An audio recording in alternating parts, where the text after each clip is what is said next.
Hey everyone, hope you're having a blessed um, Sunday evening. And I just wanted to get on here for a little bit and share a thought with everyone here. I don't usually do spontaneous videos, that is, videos that I hadn't planned or prepared for. Usually I'm used to doing a outline that's easy for me to look off of as I'm doing these vlogs. But anyways, I just felt that I had wanted to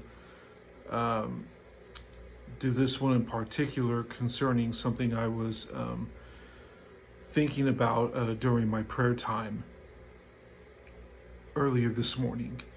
And I did write down a few notes on paper to kind of help me a bit. But so anyways, as I was saying, during my prayer time earlier this morning, spending some time with God, of course, during my devotional time, I was in the middle of praying, and of course the topic was on gratitude for today's devotional. Our Daily Bread, the devotional booklet that I study every day, that I use for my study. Anyways, so the topic was on gratitude, and I was mostly focusing my prayers on that subject, and of course, just being reminded about being grateful every day. And as I was pondering some other areas as well, I just came upon the thought that,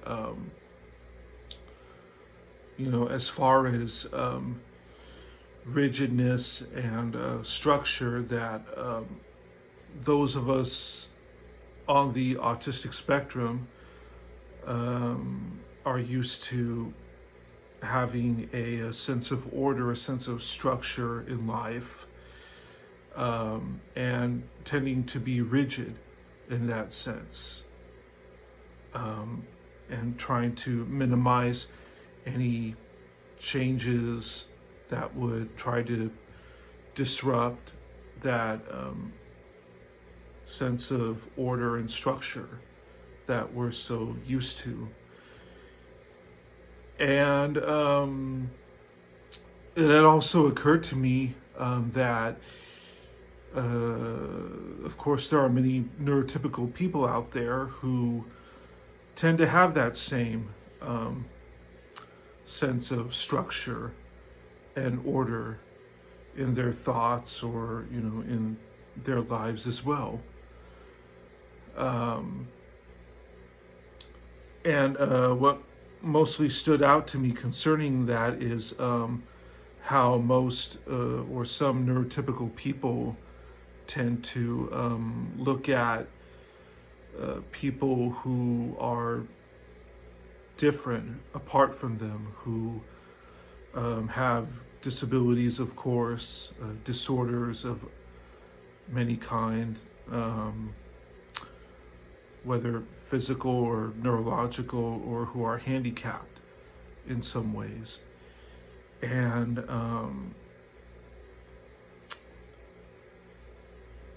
just as far as, thinking of them differently or how they perceive them, and unfortunately perceiving them as inferior in some ways, or incompetent, or impaired. And usually where humor comes in right there, many, of course, who unfortunately use humor as a means to give them a hard time or belittle them, put them down, speak down to them, or using other means as intimidation, of course, gaslighting them into thinking that they can't be any more than they are, that they're just limited by um,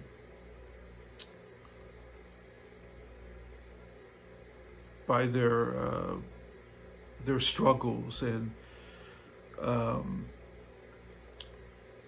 by what limits them, whether mentally or physically.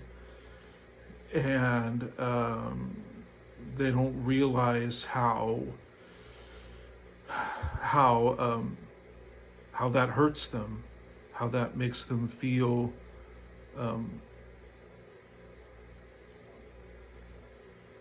that makes them feel even more discouraged. And like I said, they end up feeling belittled, or that they'll never, making them feel like like they can't accomplish anything or overcome anything. And so, that becomes, unfortunately, stereotypical and a form of status quo in humanity, that many are programmed to think of, disabled people, handicapped people, and other people with differences, as, again, inferior.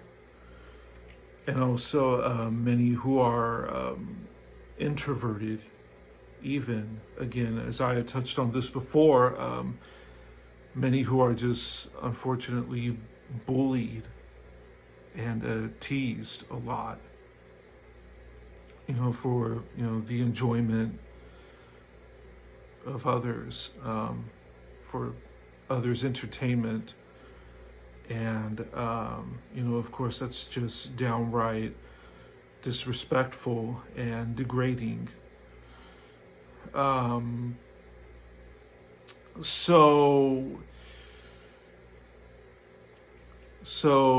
those that are doing the teasing, the bullying, the mocking, the intimidating, gaslighting, whatever other unfortunate methods they're using, whether it's through humor or whether it's just through downright anger, aggression, just to feel like they have that power, that control, that they're lording it over them.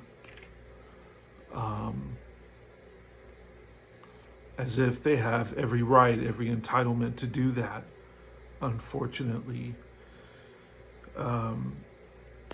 Even those who are introverted, as I was about to say, who, aren't really too socially engaged, or, don't seem like they get,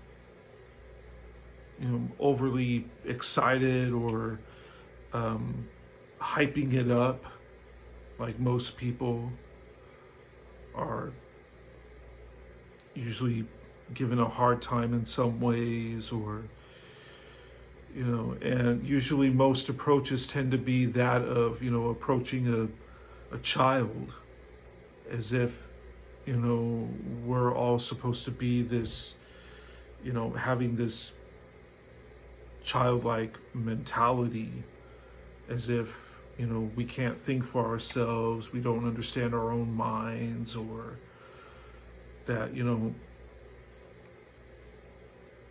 that we're just supposed to be doormats, scapegoats in some ways. And hopefully I'm not trying to sound too redundant or repetitive. I know some of this I've touched on here and there in the other vlogs. But anyways, and eventually when those of us come to a place to where, we begin to work more on building up confidence, gaining that is the confidence the courage to stand up for ourselves, to work on overcoming some obstacles and some challenges, struggles here and there. Working more on doing our best to assert ourselves.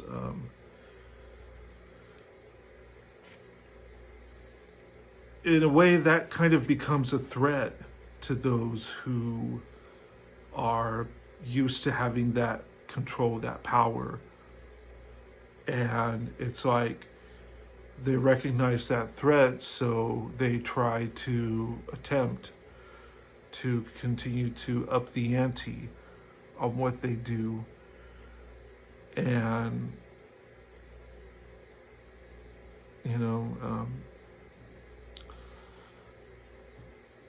but it doesn't change anything. And for some, it can be hard, it can be a challenge to try to work on being more assertive and having more thick skin. As I said, for myself, speaking for myself, that doesn't always come naturally to me. And it's still a work in progress. But I've been doing my best to work at it, even though there are some things that do bother me and get under my skin and continue to cause some sensory overloads and aggravations here and there. But nevertheless, I'm still doing my best to work at it. And as I said before, even though I struggle with humor and it's not so much of an outlet or a way of coping, it doesn't mean that I'm unhappy or always miserable or melancholy or stingy. But and it doesn't mean that I don't have a sense of humor at all. Even when I am humorous, I tend to use it on my terms and not when anyone else thinks I should.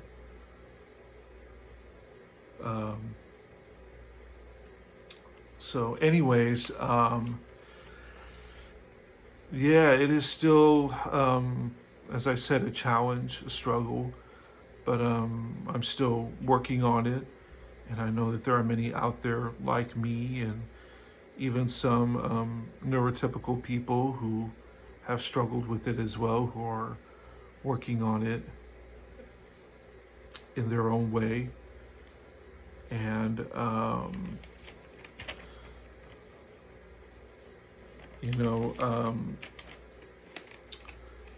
just because, there are those out there with differences and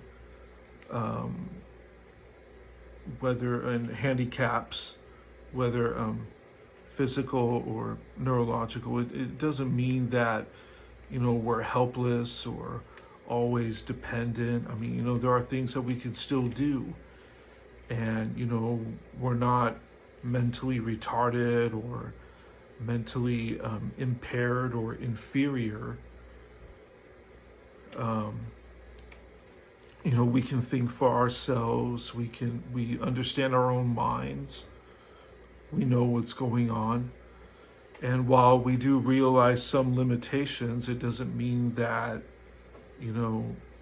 there aren't other ways or other alternatives. There are still ways for us to do things, to succeed and accomplish and, live life the best that we can. And so that's realistic. I also wanted to be honest in saying, and this is one of those things that, can take up a lot of confidence to be honest about. But I do want to be honest in saying that there are moments where I have my own thoughts about how neurotypical people ought to be, I usually think of neurotypical people for the most part as that they're not always so rigid, that, they're more spontaneous, they're more open-minded to change and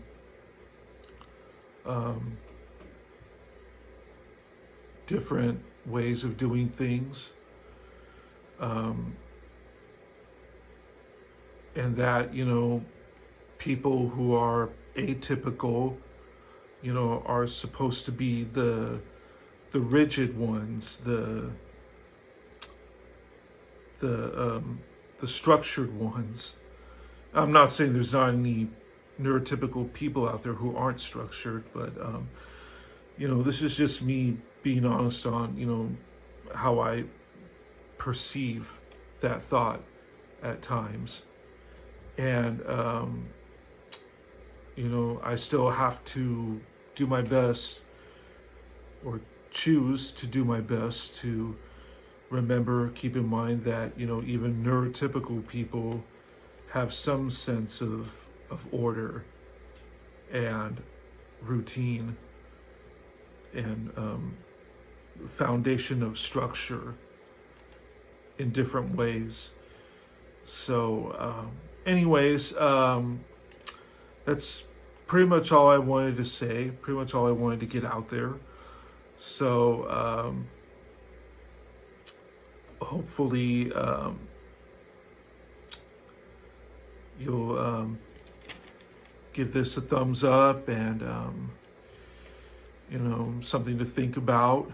And I will say that at the moment I am trying to work on an outline for my next topic, for my next vlog that I'll be doing. So that's still in the works at the moment. So looking forward to putting that one out there. Anyways, that's going to do it for now. Thank you for watching this. Thank you for taking the time to listen. And you all have a blessed evening, and I'll talk to you again. God bless.